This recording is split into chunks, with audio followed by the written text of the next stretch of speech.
गौतम बुद्ध के पास एक दुखी व्यक्ति आया। उसकी आंखों में आंसू थे और उसका चेहरा चिंता से भरा हुआ था। वह बुद्ध के चरणों में गिर पड़ा और बोला, भगवान, मेरा मन बहुत अशांत है। मैं हर समय दुखी रहता हूं। कृपया मेरी समस्या का समाधान बताइए। बुद्ध मुस्कुराए, उसे पास बिठाया और बोले, मैं तुम्हें एक कथा सुनाता हूं, इसे ध्यान से सुनो। बुद्ध ने कथा आरंभ की। किसी नगर में एक धनवान सेठ रहता था जो बेहद दयालु और परोपकारी था। उसके दरवाजे पर जो भी आता वह उसे खाली हाथ नहीं लौटाता था। नगर भर में उसकी उदारता के चर्चे थे, लेकिन कुछ लोग उसकी इस लोकप्रियता से जलते थे। एक दिन एक अजनबी सेठ के पास आया। उसके हाथ में एक पर्चा था जिस पर लिखा था, सदा ना रहे। वह उस पर्चे को बेचना चाहता था। सेठ को यह पंक्ति बहुत गहरी लगी। उसने बिना देर किए वह पर्चा खरीद लिया और उसे अपनी पगड़ी के एक छोर में बांध लिया ताकि हर समय इसे याद रख सके। समय बीता और वही ईर्ष्यालु लोग राजा के पास पहुंचे। उन्होंने सेठ के खिलाफ झूठी बातें कहीं और राजा को यकीन दिलाया कि सेठ देशद्रोही है। क्रोधित होकर राजा ने सेठ को कारागार में डालने का आदेश दिया। अचानक सेठ की पूरी दुनिया अंधकारमय हो गई। उसका वैभव, प्रतिष्ठा, सब कुछ छिन गया। वह कोठरी में बैठा अपने दुर्भाग्य पर विलाप करने लगा।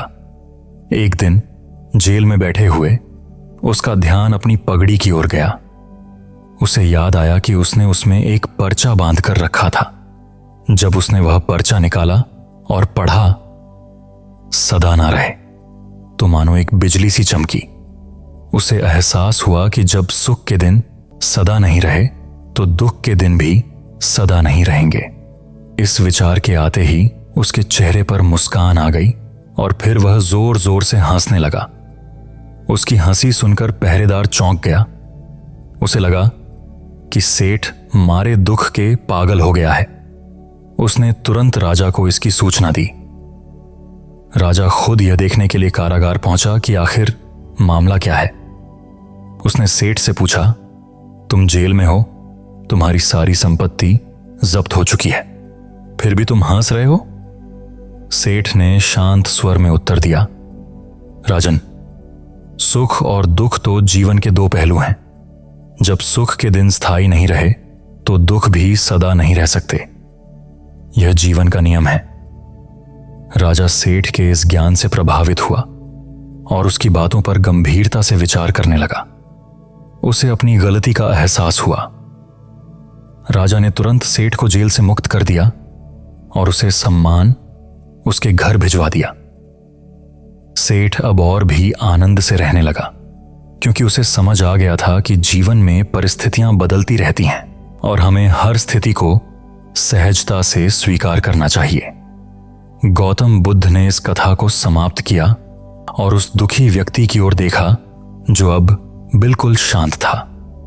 उसके चेहरे की उदासी गायब हो गई थी और उसकी आंखों में एक नई चमक थी। उसने बुद्ध के चरण स्पर्श किए, उनके आशीर्वाद लिए और हल्के मन से अपने घर लौट गया। हमारी इस वीडियो का सफर यहीं खत्म होता है। आशा करते हैं आपने इस कहानी से जरूर कुछ सीखा होगा, लेकिन जाने से पहले हमारा आपसे एक सवाल है। इस कहानी में किस चीज ने आपको सबसे अधिक प्रभावित किया है? कमेंट में लिखकर अवश्य बताएं ताकि हम सब एक दूसरे के विचारों को जान सकें। और हमारे YouTube चैनल इनर साइलेंस को लाइक और सब्सक्राइब करें और साथ ही Facebook पर फॉलो जरूर करें, क्योंकि हम इसी तरह की वीडियोस आपके लिए रेगुलर लाते रहेंगे। अगली वीडियो में फिर मिलेंगे, तब तक के लिए यूं ही खुश और मुस्कुराते रहिए।